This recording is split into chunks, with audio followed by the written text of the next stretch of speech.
melhor da casa do Tony. Ai, tá arrasada, senhora.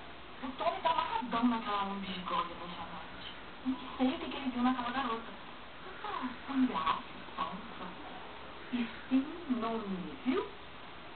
Ciúme. Ai, eu tô arrasada. Não, querida. Procura pensar só coisas boas. Até porque você ficar falando mal da namorada dele não vai ajudar em nada. Vai ajudar nada. Hoje, rápido.